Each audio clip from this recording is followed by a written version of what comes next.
అయితే ఇప్పుడు మీరు సమంత గారు, విజయ్ దేవరకొండ గారు ఇట్లా అందరితో చేశారు. ట్రూ. ఇదంతా ఒక ఎత్తు అయితే అందరూ కలలకు అనేది మెగాస్టార్ గారు చిరంజీవి సినిమాలో నివిత గారికి ఎలా ఛాన్స్ వచ్చింది?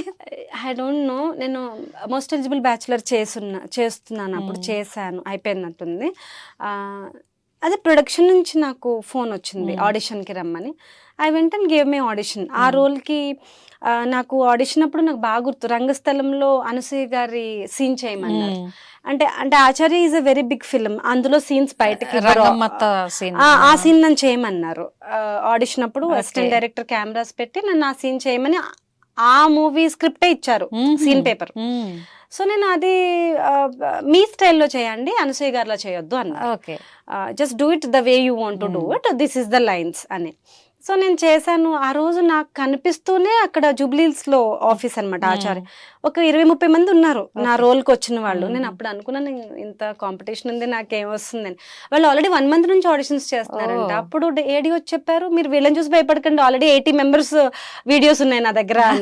ఓ మై గాడ్, ఇంత టఫ్గా ఉంటుందా అని ఇంకేం వచ్చినట్టే అనుకుని వెళ్ళిపోయాను. తర్వాత 1 day తర్వాత యూఆర్ సెలెక్టెడ్ అని మెసేజ్ వచ్చింది. కోటాల శివ గారికి చాలా బాగా నచ్చింది. He really liked your look and your performance. కాకపోతే ఇది కొంచెం అండర్ ప్రివిలేజ్డ్ రోల్ ఉంటుంది, మీకు నల్లగా పూస్తాము, జుట్టు ఇట్లా చింపిరిగా ఉంటుంది, నలిగిపోయిన కాటన్ సారీస్ వేసుకోవాలి, ఇవన్నీ ఏమైనా పర్లేదు, నేను చిరంజీవి గారితో యాక్ట్ చేస్తున్నాను, నాకు అదే ఆయనతో డైలాగ్ ఎక్స్చేంజ్ ఉంది, నాకు అదే చాలా. I have 3 scenes with him. 18 తర్వాత, 18 ముందు అయితే ఒక 7 scenes ఉండని, 18 తర్వాత 3 scenes విత్ హిమ్. చిరంజీవి గారు ఎట్లా ఉంటారు? చిరంజీవి గారు oh my God, is like a lion. అంటే చాలా గంభీరంగా ఉంటారు. ఈజ్ వెరీ కైండ్, బట్ ఆయన చూస్తేనే ఒకలాంటి షివరింగ్ వస్తుంది. Because you are first of all మనం ఆయన చూస్తూ పెరగడం వల్ల, ఆయన అంటే ఇష్టం ఉండడం వల్ల, ఆ ఇష్టం చెప్పలేక చాలా ఆ ఇష్టం మనం ఒకేసారి ఎక్స్ప్రెస్ చేయలేక మనలో స్టార్ట్ అవుతుంది. బట్ ఆయన ఆ అరా కూడా చాలా చాలా ఇట్స్ వెరీ, మీరు వెళ్తే మీకు అర్థమైపోతుంది ఆ రేడియేషన్ తెలుస్తుంది అనమాట మీకు. ఇంత దూరంలో ఇంకా నేను మీకు చెప్పక్కర్లేదు. అండ్ సెట్ లో కూడా ఆయనకి ఒళ్ళంతా కళ్ళే. హీస్ లైక్, ఇప్పుడు మిమ్మల్ని ఇలా చూస్తున్నారు అనుకోండి, he knows what is happening here, వెనక ఏం జరుగుతుంది, హీ నోస్. అది ఎలాగో నాకు తెలియదు. ఒకసారి ఆయనతో నేను ఇట్లా మాట్లాడుతున్నాను, ఆయన వెనకాల ఎవరో, అదే ఆచార్య సెట్ విలేజ్ సెట్ కదా, గడ్డి ఇది ఉంటుంది కదా, గడ్డి ఏమంటారు, ఇట్లా కుప్పలాగా ఉంటుంది, గడ్డివాము, దాని వెనకాల నుంచి ఫోటోలు తీసేస్తున్నాడు ఎవరో.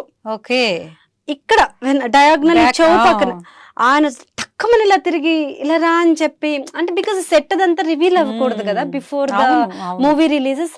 ఆయన ఆర్ట్ డిపార్ట్మెంట్ పట్టించుకుంటారు, ప్రొడక్షన్ పట్టించుకుంటారు, అంటే ఆయన అందరికన్నా ముందు వస్తారు. నేను ఎంత ముందు వెళ్ళినా చిరంజీవి గారు వచ్చేసి ఉంటారు అక్కడ. నేను ఏ రోజు నేనే ఫస్ట్ వెళ్ళాను అనిపించుకుందానికి కుదరదు, మీరు ఫస్ట్ వెళ్ళలేరు. He will be the first person to reach the set. అదొకటి. అండ్ ఆయన మీ వెనకాల ఒక 20 మంది జూనియర్ ఆర్టిస్టులు డాన్స్ చేస్తుంటే ఆయన సూపర్ గా చేస్తారు, ఆయన సూపర్ పర్ఫార్మెన్స్ చేస్తారు. అది పక్కన పెట్టి ఆ సరిగా చేయలేని వ్యక్తిని పట్టుకుంటారు ఆయన. అండ్ ఆయనే పర్సనల్ గా చెప్తారు, అది ఇలా చేయండి అలా చేయండి అని చెప్పి. ఆయనకు అసలు మాట్లాడాల్సిన అవసరమే లేదు, the kind of stature he has. But still he, అమ్మ మీరు అది అక్కడ కొంచెం ఎక్స్ప్రెషన్ ఓవర్ అయింది, కొంచెం సటిల్ గా చేయండి, లేకపోతే మీరు మరీ అట్లా సటిల్ గా నుంచుని ఉన్నారు, ఏం పలకట్లేదు వెనకాల నుంచుని, so you just perform something, ఇవి ఆయన చెప్తారు. కాదు, వెనకాల జూనియర్ ఆర్టిస్ట్ చెప్తారు. జూనియర్ ఆర్టిస్ట్ అంటే ఆయన అబ్జర్వేషన్ ఉంటుంది అట్లాగా. ఆయన పెరిగింది సినిమాలో కాబట్టి. నా కాంప్లిమెంట్ అంటే ఆయన అడిగారు, మీరు ఏం చదువుకున్నారు ఏంటి అని. వాళ్ళ అమ్మాయి నేను ఒకే college, actually saint Ann's Mehdipatnam, Sreeja, పెద్ద చిన్న అమ్మాయి శ్రీజ. అంటే తను బీకామ్, నేను బిఎస్సి, ఒకే కాలేజ్. నేను మీ అమ్మాయిని రోజు చూసేదాన్ని సార్, ఒక్కసారైనా మీరు ఆమెతో కారులో వస్తారేమో చూద్దామని ఎప్పుడు శ్రీజ గేట్ ముందు కారు ఆగినా మేమందరం చూసేవాళ్ళం. చిరంజీవి గారు ఉంటారేమో వస్తారేమో అని అని నా ఎక్స్పీరియన్స్ చెప్పాను. ఓ అవునా అని ఆయన చాలా హ్యాపీ ఫీల్ అయ్యారు. I'm from the same college అంటే. తర్వాత ఆయన మీ అమ్మ నాన్న ఎక్కడ ఏంటి అన్ని ఫ్యామిలీ విషయాలన్నీ అడిగారు. అను యాక్టింగ్ ఇంతకు ముందు ఏం చేశారు అని అడిగారు. టెన్షన్ పడద్దు కూల్గా యూ డూ యువర్ మీ లైన్స్ మీరు మంచిగా గుర్తుపెట్టుకు చేయండి. ఆయన ముందు పర్ఫామ్ చేయలేము, shivering you cannot perform. But ఆయనకి తెలుసు ఆ విషయం. Otherwise she's a good performer.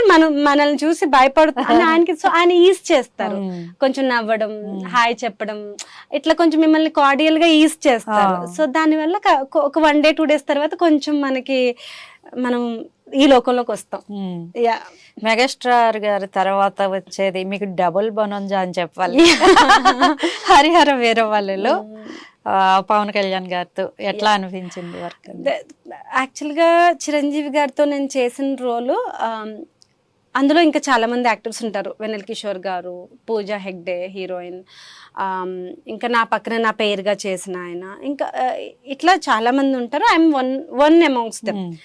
But luckily Harihara వీరమల్లులో ఆ సీన్ లో వరకు కళ్యాణ్ గారి పక్కనే ఉంటుంది నా రోల్. మీ రోల్ అంటే ఇట్స్ లైక్ అలాంటి రోల్ మళ్ళీ పడుతుందో పడదో, మళ్ళీ ఆయన మూవీస్ చేస్తారో చేయరో తెలీదు.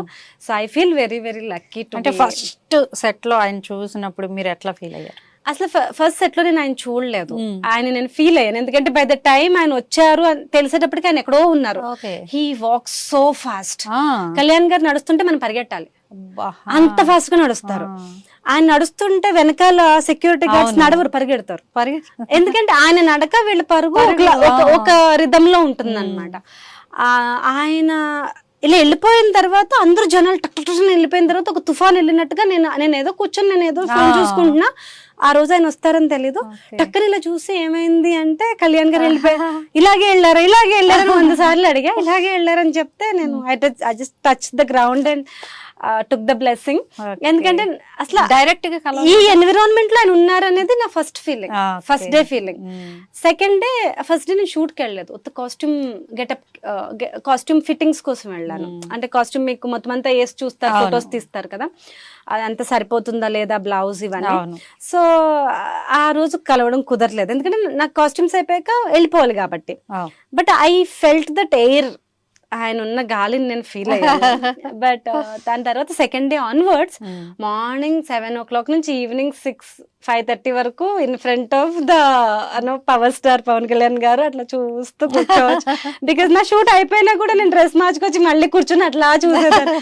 ఒకరోజు ఆయన పిలిచి మీకు అయిపోయింది అడిగా. అయిపోయింది సార్ అని చెప్పాను. అంటే ఏమైనా ప్రాక్టీస్ చేయిస్తున్నారా అన్నారు. లేదు సార్ మిమ్మల్ని చూద్దాం అని కూర్చున్నాను నవ్వుకుని. ఆయనకి తెలుసు, అంటే he knows how much you love him. ఆయన మనం మాట్లాడితే హ్యాపీ ఫీల్ అవుతామని పిలిచి మాట్లాడతారు. బట్ ఆయన అప్పటికే పాలిటిక్స్ లో ఉండడం వల్ల ఆయన కొంచెం అమ్మాయిలతో అంత యాక్సెస్ ఉండదు. అవును, ఆయన కదా ఆయన టీంలో ఆయన అసిస్టెంట్ కూడా అమ్మాయిలతో మాట్లాడరు. ఆయన మాట్లాడకపోవడం కాదు, చుట్టుపక్కల ఆయన మేకప్, హెయిర్, ఆయన మేనేజర్, ఆయన పిఆర్, ఆయన స్టాఫ్ ఎవ్వరు అమ్మాయిలతో ఎవరు కాన్వర్సేషన్స్ పెంచరు. వెరీ ఫోకస్డ్ గా, చాలా ప్రైవేట్ గా ఉంటారు. ఎవరైనా వచ్చి మాట్లాడితే మాట్లాడడం, నెంబర్ తీసుకోవడం, నెంబర్ ఇవ్వడం ఇవేమి చేయరు. ఆయన స్టాఫ్ కూడా చాలా భయపడతారు. ఒకసారి ఆయన ఫోటో అడిగాను నేను, సార్ తో నాకు ఫోటో కావాలి అంటే, మీకేంటండి 30 days షూట్ ఉంది కదా ఎప్పుడైనా తీసుకోవచ్చు అన్నారు. ఏమో చెప్పలేమండి, సడన్ గా రేపటి నుంచి రావద్దు అంటే రేపు వర్షం పడి షూట్ క్యాన్సిల్ అయితే ఏం చేయాలి, నా భయం నాకు ఉంటుంది, నాకు ఈ రోజే కావాలి షూట్ అని. బికాస్ యూ డోంట్ నో కదా ఎప్పుడు ఎలా జరుగుతుందో ఏం తెలియదు. అంటే ఆయన అమ్మో మీరు మరి ఇంత వీరాభిమానిలా ఉన్నారు అని చెప్పి కళ్యాణ్ గారికి చెప్పారంట స్టాఫ్. అయితే ఆయన రమ్మన్నారంట. మేము RFC దాటేసి ORR ఎక్కేసాం. ఫోన్ వచ్చింది, మేడం సార్ పిలుస్తున్నారు అని. ఎందుకు అంటే, అది మీరు ఫోటో అడిగారు కదా ఇవాళ ఇస్తానన్నారు. అయ్యో నేను చాలా దూరం వచ్చానండి, ఉండమనండి నేను వస్తాను, నేను ఎక్కాను. కాదు వెళ్ళిపోవాలండి, మీరు అంత దూరం రావడానికి 20 minutes పడుతుంది, అంతసేపు వెయిట్ చేయలేరు కదా, విజయవాడ వెళ్ళిపోతారు.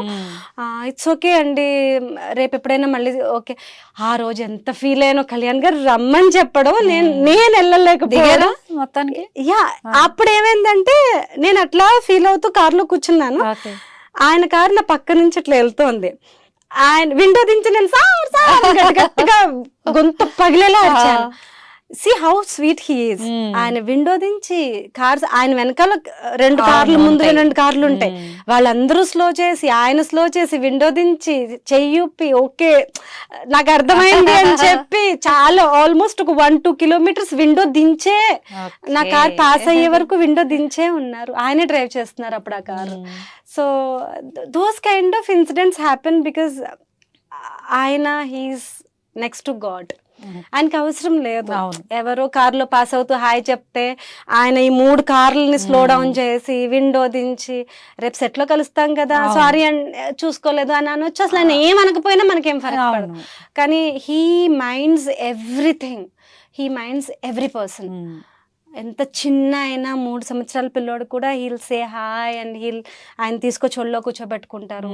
జూనియర్ ఆర్టిస్ట్ పిల్లలు ఉంటారు, వాళ్ళంతా మట్టి మట్టి అయిపోయి ఆ సీన్ అట్లాంటిది కొంచెం రస్టిక్ గా ఉంటుంది. ఆయన కూడా ఆయన తీసుకొచ్చి ఒళ్ళో కూర్చోబెట్టుకొని అసిస్టెంట్ తో చెప్పి అన్ని తెప్పించి తినిపిస్తారు. Is a heart of gold diamond. అలాంటి వాళ్ళని పుట్టరేమో అనిపిస్తుంది నాకైతే. ఎందుకంటే నేను ఆచార్యలో చిరంజీవి గారిని చూసాను, హిస్ ప్రొఫెషనాలిటీస్, కైండ్నెస్ అన్ని. కానీ నాకు 10 days షూటింగ్ ఉండింది, సో ఎక్కువ చేయలేదు. కళ్యాణ్ గారితో నేను 35 days వర్క్ చేశాను RFCలో. అన్ని ఎక్కువ ఆర్టిస్ట్ లేరు, జూనియర్ ఆర్టిస్ట్లో ఒక 300-400 ఉన్నారు. క్యామెల్స్, హార్సెస్, యానిమల్స్ ఉన్నాయి. కానీ మెయిన్ సపోర్టింగ్ ఆర్టిస్టులు ఉంటారు కదా, ఎక్కువ మంది లేరు. ఒక 10 days వచ్చారు మిగతా వాళ్ళందరూ. మిగతా రోజులంతా నేను, కళ్యాణ్ గారు, నా హస్బెండ్ రోల్, నా డాటర్ రోల్, ఇంతవరకే చాలా టైట్ గా ఉండింది అనమాట. సో ఆ టైంలో నేను వెరీ క్లోజ్లీ చూసాను ఆయన్ని. ఐ రియల్లీ ఆయనకు ఒంట్లో బాగాలేనప్పుడు కూడా ఆయన ఎంత స్ట్రెచ్ చేస్తారు. మనం ఏదైనా చిన్నది వస్తేనే మనం అలలాడిపోతాం. ఆయన అసలు అంత హాట్ సమ్మర్ లో యాక్చువల్ గా అక్కడ మొత్తం ఓపెన్ ఏరియా, ఒక చెట్టు కూడా లేదు. అంత ఎండలో ఆయన టెంట్ ఉన్నా కూడా ఆయన బయట కూర్చుంటారు. మళ్ళీ టెంట్కి వెళ్ళి వస్తే టైం వేస్ట్ అయిపోద్దని చాలా సార్లు అందుబాటులో ఉంటారు. అట్లా చాలా అందుబాటులో ఆయన అన్ని పట్టించుకుంటారు. అంటే ఇప్పుడు ఫర్ ఎగ్జాంపుల్ నాకు షార్ట్ లేదు, ఒకసారి మార్నింగ్ ఒక షార్ట్ పెట్టారు, మళ్ళీ ఈవినింగ్ 4కి పెట్టారు. ఈ మధ్యలో అంతా నేను అక్కడే కూర్చున్నా ఎండలో, ఒక అంబ్రెల్లా పట్టుకుని ఇట్లా నా అసిస్టెంట్ తో. అయితే ఆయన డైరెక్షన్ డిపార్ట్మెంట్ పిలిచి, ఆ అమ్మాయికి షార్ట్ లేదు కదా, వ్యాన్ కి పంపించేచ్చు అంటే, వ్యాన్ కొంచెం ఒక 300 meters దూరంలో ఉంది, ఎందుకు అలా కూర్చోబెట్టారు, మళ్ళీ షార్ట్ ఉన్నప్పుడు పిలవచ్చు కదా, ఐ హ్యావ్ ఎ బేబీ అనమాట. సో నేను చిన్న బేబీని ఒళ్ళో కూర్చోబెట్టుకుని, ఎందుకు ఆ అమ్మాయిని అట్లా పంపించేయండి, ఆయనకి అవసరం, he doesn't have to take care of me, but no he minds everything. ఆయన ఉంటే ఆయన చుట్టుపక్కల అందరినీ కేర్ తీసుకుంటారు. అది ఎలా సాధ్యమో నాకు తెలియదు. He cares everyone. How I don't know. అదే power star. He cares everyone, he minds everyone. అందరినీ స్కాన్ చేస్తారు. నేను ఇది అని మీరు కళ్యాణ్ గారికి చెప్పక్కర్లేదు, దానికి తెలిసిపోద్ది మీరేంటో. నాకు మీరంటే చాలా ఇష్టం, ఇవన్నీ మన తృప్తికి చెప్పుకుంటాం. నేను వీరాభిమాని, నేను ఇది, నేను అది, మీ మంచి మీ చెడు అట్లా స్కాన్ చేస్తారు. అది he really got powers actually. అది నేను అనుకునేదాన్ని, నేను ఏదేదో చెప్పేయాలి, నాకు అది ఇష్టం, నాకు ఇది ఇష్టం, మీరంటే అలా ఇష్టం అనుకునేదాన్ని. ఒక 10-15 days తర్వాత నేను సైలెంట్ అయిపోయాను. ఎందుకంటే ఆయన కళ్ళలో తెలుస్తుంది నేను ఏం చెప్పాలనుకుంటున్నానో, అది నాకు తెలుస్తుంది. సో నేను చెప్పక్కర్లేదు ఇంకా. So he scans you.